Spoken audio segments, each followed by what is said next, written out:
حياكم الله. ننتقل بكم إلى مذيعنا الميداني خالد الشحي. أبو خليفة، صبحك الله بالخير وحياك الله.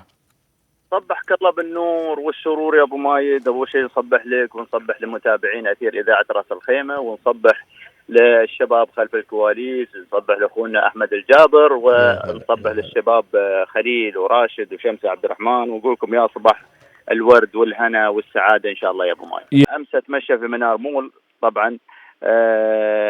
انطلق برنامج الوعد الصغير، حقيقة شفنا جدا برنامج 2024 اللي هو الموسم الثالث من دائرة التنمية الاقتصادية.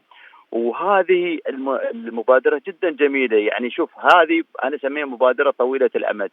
ينشأ جيل أطفال عبارة عن مثل المحلات، يشاركون الأطفال في هذه المحلات، ينشؤونه، يعني يتبعون لسنة وسنتين وثلاث، يهيئونه ويدربونه انه كيف يكون تاجر، كيف يكون يقدر يعني يدير تجارته هذه المصغرة. وحقيقة جدا جدا نشكرهم هناك. يعني كثير من المبادرات، كثير من المؤسسات تسوي مثل هذه المبادرات.